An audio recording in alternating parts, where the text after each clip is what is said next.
Hello, Jason. I want to play a game. You claim that you love Magic the Gathering, yet you never subscribed to Moot. I wonder what will happen when you face one of his ultimate decks. To avoid this fate, Jason, you will need to prove yourself. In front of you are 356 copies of Dig Through Time. I hope you are hungry because it's time to dig in.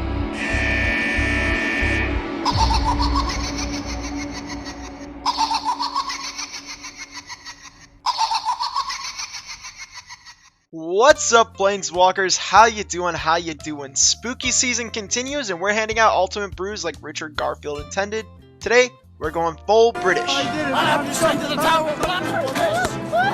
Now that I lost my audience and it's just me and you, let's talk about today's commander, the Master Multiplied, an evil Time Lord from the Doctor Who series. This egomaniac is a Rakdos and 4 colorless 4/3 Time Lord rogue that has Myriad.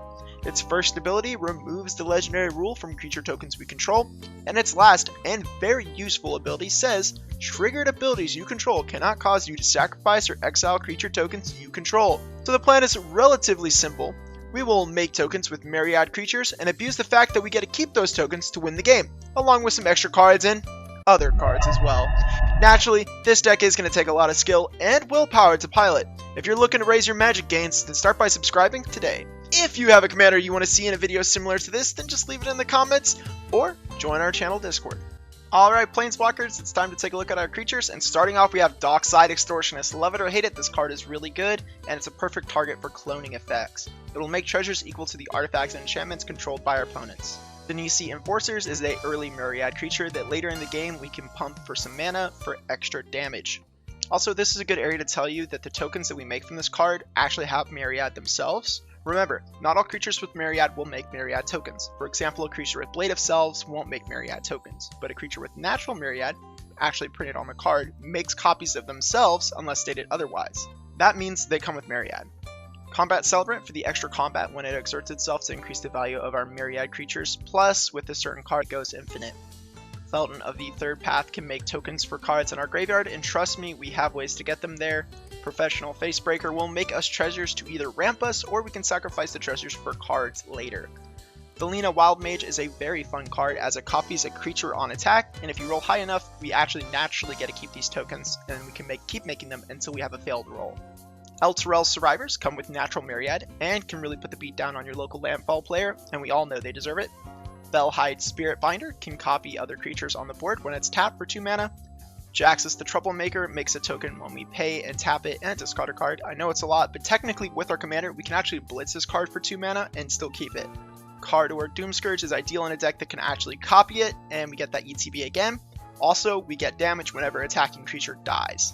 Orthian Hero of Lava Brink either makes 1 token or 5. It's perfect for early game or late game.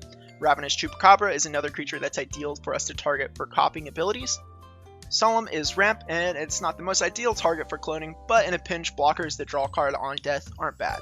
Kiki Mirror Breaker copies non-legendary creatures, and check this out. Remember Delina Wildmage? Well, her ability strips legendary off the tokens that she makes, meaning later on, Kiki can actually copy those legendary, non-legendary tokens. Rionia Fire Dancer, boy does this card work. Honestly, it deserves its own deck, but it'll do just fine in this deck. So naturally, it'll just copy 1 creature, but if we've played more spells, then it'll copy equal to the number of spells we've played. So it's kind of like a pseudo-storm ability. Terror of the Peaks is an auto-include when you plan on making a bunch of creatures, plus it's also a good target for cloning. Tiamat's Fanatics naturally come with haste, so they can be a good follow-up for after playing our commander. The same is true for cards like War Street Giant, its sizing is just a little bit bigger. Zealous Conscripts is a combo piece, and not a bad card to throw Myriad onto. Bloodthirster is a giant beatstick that pops in extra combat. Atali Primal Storm to steal the top cards of our opponent's libraries, and of course, it's also a good target to copy. Fireblog Flutist lets us steal a creature, and it gives Myriad. Just keep in mind the tokens won't have Myriad since it was given with an ability, but don't worry, we can just keep copying this card and keep stealing that creature again. Null Warband, a solid beatstick with Myriad that can get cheaper. Mirage Phalanx comes with the Soul Bond ability. It makes copies of the card that it's soul bonded to, however they will not have soul bound themselves, but don't worry, with our commander we still gotta keep those tokens. Now, for our spells, we have Faithless Looting to clean up our hand by drawing some fresh cards and discarding the bad ones. Boundal Blast to get rid of annoying artifacts, and Diabolic Intent is a tutor that requires us to sacrifice a creature. Luckily for us, our deck is full of tokens that will die without our commander. Twin Flame can copy one creature or your entire board, just depends on how much mana you have. Chaos Warp is permanent removal, although if you're really unlucky, I guess it isn't, but let me know if that's ever happened to you in a game. Next we have Heat Shimmer, which is a cut and dry cloning effect that normally lasts one turn, but with our commander, again, it won't. Saw in Half is an interesting card as we really don't want to use it on our opponent's creatures, so really this is an interaction piece that should be used on your own creatures when they get targeted with a removal spell. Alpha Mastery is exile removal that can be cast for cheaper in a bind.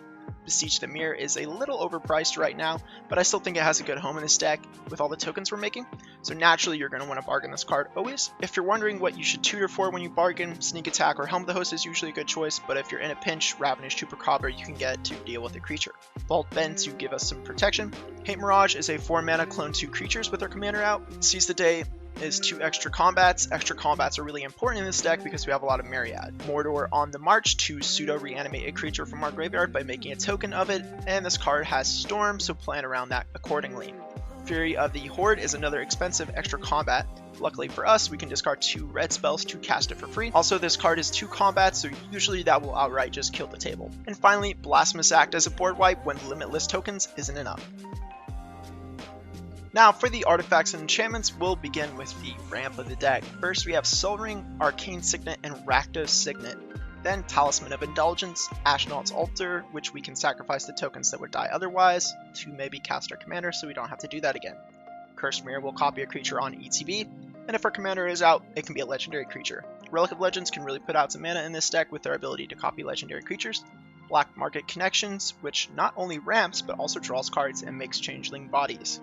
For everything else, we have Blade of Selves to give Myriad to any of our creatures, which Blade of Selves on Dockside will pay for itself in no time. Lightning Greaves and Swiftfoot Boots are here to give protection to our expensive commander, and haste when needed. Determined Iteration will copy a token we already control. Sundial of the Infinite is a early game way to simulate what our commander's last ability will do, because in response to the sacrifice trigger, we can just end the turn. That will exile everything on the stack.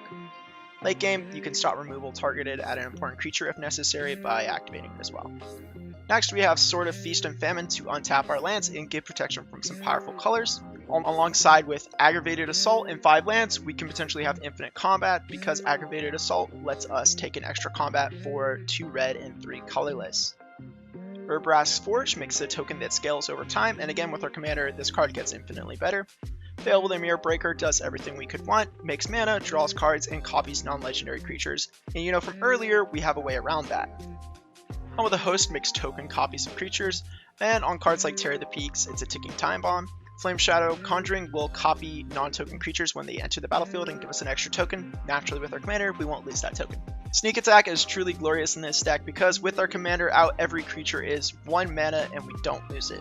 That said, be ready though when you play this card for people to notice that cute little synergy and destroy it immediately. Minion Reflector is a more expensive Flame Shadow Conjuring. It's really in the deck for some redundancy, but if you're trying to add some spice of your own to the deck and you're looking to make some cuts, I'd start here. Modern players rejoice. Splinter Twin is here to stay. With Zealous Conscripts, we have a infinite combo to take out the table. Whip of Erebos gives our creatures lifelink, and we can reanimate a creature from our graveyard.